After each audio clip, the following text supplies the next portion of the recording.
Bismillahirrahmanirrahim. Assalamualaikum warahmatullahi wabarakatuh.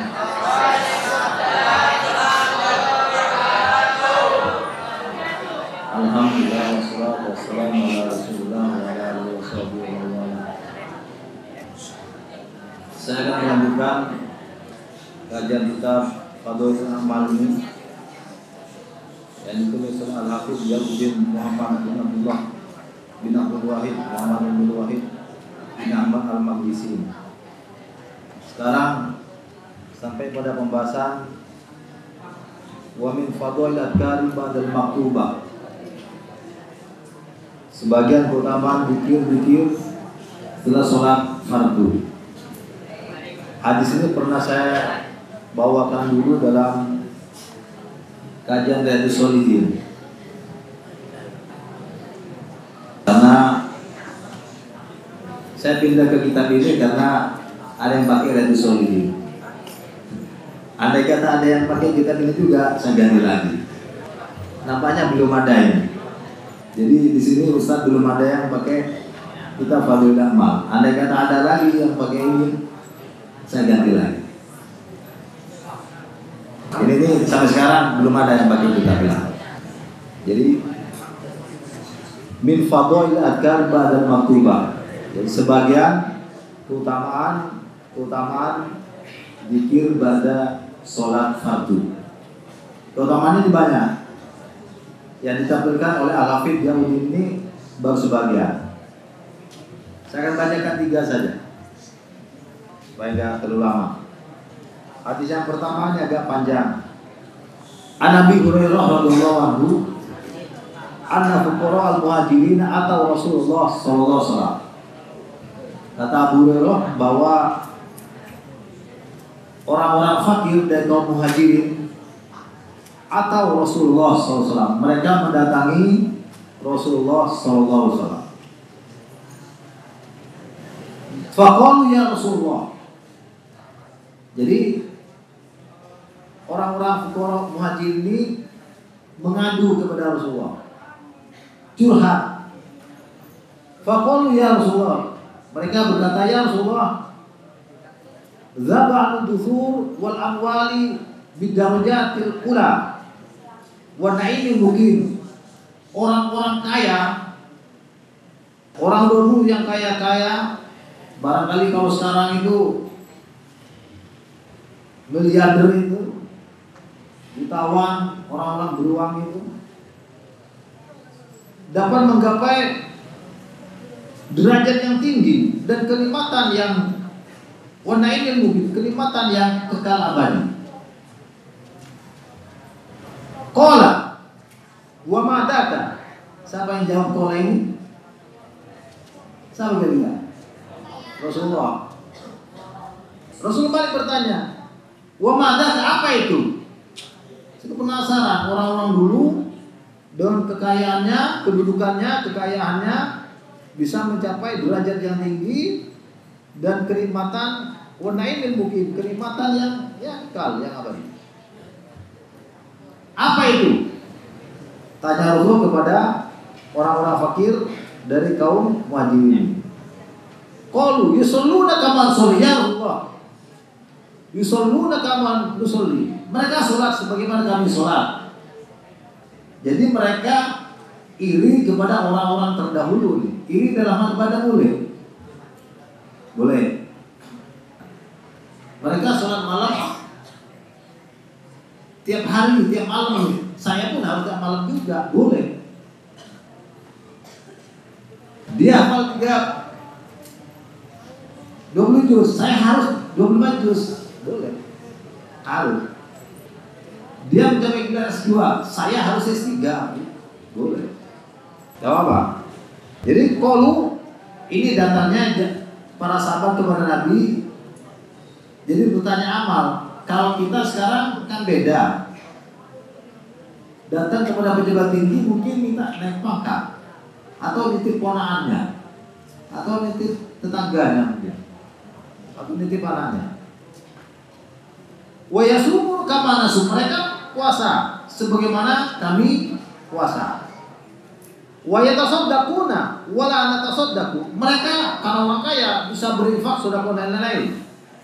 Wala natasaddaqu, kami enggak bisa sedekah. Karena orang miskin. Buat makan sehari aja cukup, alhamdulillah. Wa yutikuna wala nudiku. Mereka biasa memerdekakan budak, kami enggak mampu memerdekakan budak. Faqala Rasulullah sallallahu alaihi wasallam. Lalu Rasulullah memberi jalan keluar kepada orang-orang fakir dan kaum muhajirin itu. Afala walimukum syai'an tudrikuna bihi man sabakum. Maukah aku tunjukkan kepada kalian syai'an, suatu amalan yang dengan amalan tersebut kalian bisa mendapat apa yang didapat, derajat dan lain-lain, pahala dan lain-lain yang dicapai oleh orang-orang yang telah mendahului kalian. Wa tasbiquna bihi man ba'dakum. Dan kalian bisa mendahului orang-orang yang akan datang setelah kalian. Wa la yakuna ahadun afdal minkum illa man shana mithla ma sana'tum. Dan tidak ada seorang pun yang lebih utama daripada kalian kecuali orang yang beramal seperti amalan yang akan kalian amalkan. Qalu, jawab para sahabat, bala ya Rasulullah. Apa bala itu artinya? Tentu mau. Kan tadi itu afala unabbiu, afala u'allimukum. Kalau dijawab na'am, berarti isinya tidak. Makanya jawabannya kalau bahasa Indonesia, qalu bala. Mereka jawab tidak ya Rasulullah, gitu. Cuma khawatir nggak kalau saya menerjemah, qalu bala ya Rasulullah. Iya, tentu. Saya jawab gitu. Saya terjemahkan begitu. Tapi bahasa Indonesianya tidak salah mengatakan qalu bala. Jawabnya qalu, mereka menjawab tidak ya Rasulullah. Tidak itu jawabnya berarti positif. Tanya kepada guru bahasa Indonesianya. Kalau nggak percaya, tanya nanti kapan ada pelajaran bahasa, tanya kepada gurunya. Ya, tanya coba. Itu nanti jawabnya ketika bala itu kalau bahasa Indonesia sama dengan tidak. Kalau bahasa Arab jawabnya kalau jawab na'am berarti negatif, tidak. Jawab bala berarti positif. Jadi para sahabat ini, kalau saya menerjemah, saya terjemahkan iya dalam kurung tentu ya Rasul. Qala, jawab beliau, lanjut beliau, tusabbihuna wa tukabbiruna wa tahmaduna fi dubur kulli salatin salatan wa salasina marwatan. Kalian bertasbih 33 kali, bertakbir 33 kali, dan baca alhamdulillah 33 kali fi duburi kulli sholatin, di setiap kali selesai sholat. Jadi kita akan mencapai apa tadi? Bidarajatil ula, derajat yang tinggi, wa na'imil muqim, nikmat yang kekal abadi. Di mana nikmat yang kekal abadi itu?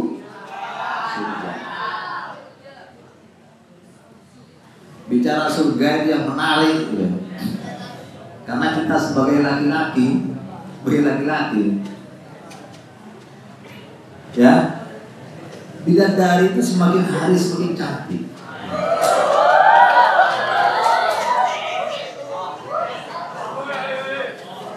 Tambah hari semakin cantik.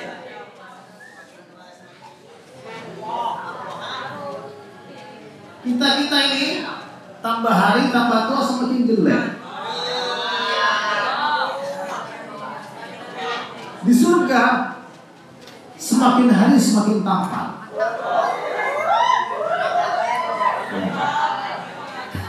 Ini yang menarik.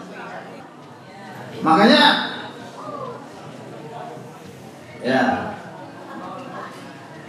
semakin hari semakin cantik. Yang kedua, ini kan ada yang sudah besar-besar.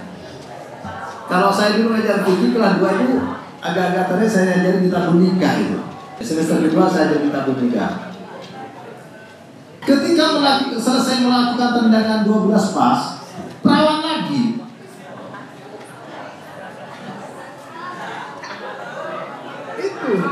bidadari.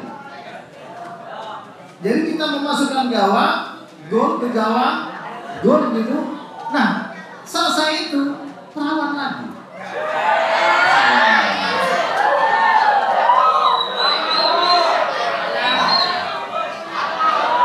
Itu nggak ada di dunia, tidak ada di dunia,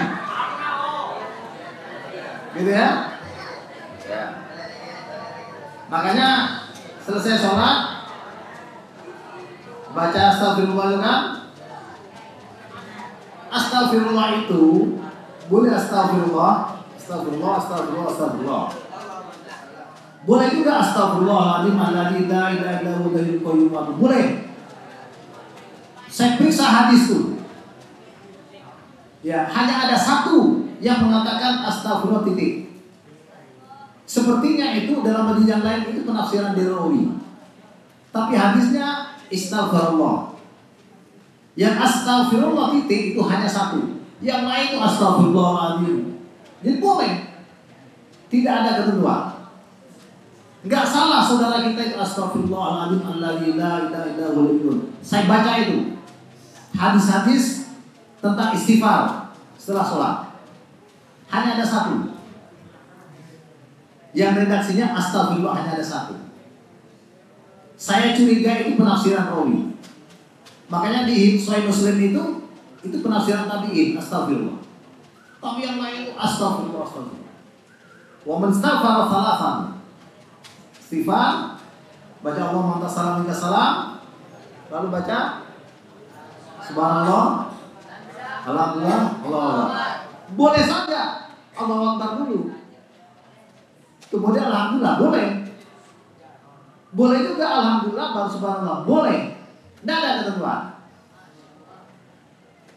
Tidak ada. Hadis yang kedua. Ingin masuk surga kan? Ya. Makanya dua hadis lagi.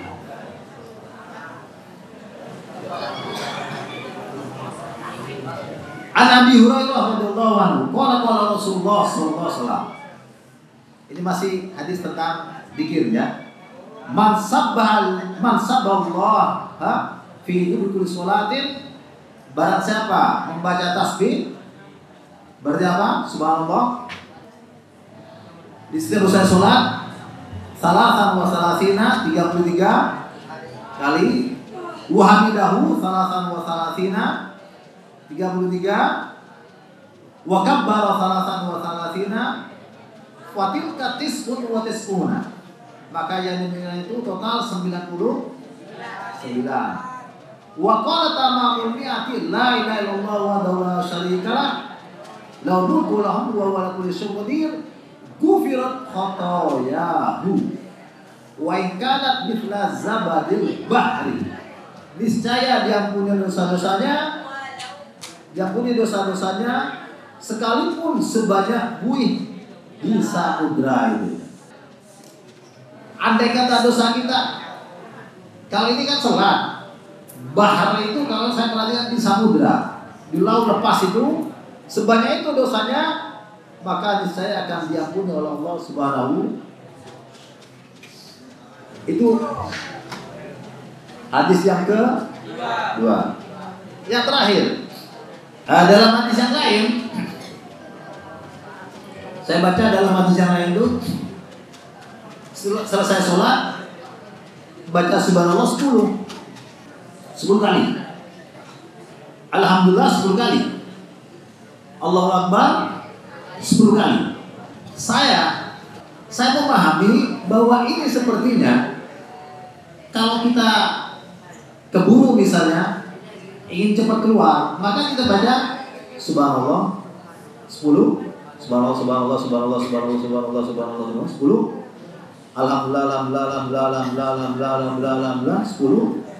Allahu Akbar. Cuma tidak ada la ilaha illallah. Gak ada pelengkap 11, gak ada. Gak ada pelengkap 30, kan 30. Dilengkap 31, gak ada. Sepertinya ini bagi orang terburu-buru. Saya pernah baca juga, bacaan yang paling singkat usai sholat itu apa? Ada yang tahu nggak? Kita terburu-buru naik bis misalnya, kita izin untuk sholat, penumpang nunggu. Assalamualaikum. Minimal bacaan yang harus kita baca apa? Allahumma qini adzabak yauma tab'atsu ibadah. Allahumma qini adzabak yauma tab'atsu ibadah. Itu yang saya baca. Ada hadis itu kata Syalbani, itu bacaan yang paling singkat kalau kita ada keperluan dan macam-macam. Atau kita selesai sholat kok nengok kentut begitu. Jangan kentut di sini, jadi imam dulu dulu mengganggu. Maka kita baca Allahumma qini adzabak yauma tab'atsu ibadah langsung keluar. Jangan kentut di tengah sini, di tengah fahri ini mengganggu. Maka cukup baca Allahumma qini adzabak yauma tab'atsu ibadah langsung keluar. Subhanakallahumma wa bihamdika asyhadu an la ilaha illa anta astaghfiruka wa atubu ilaik.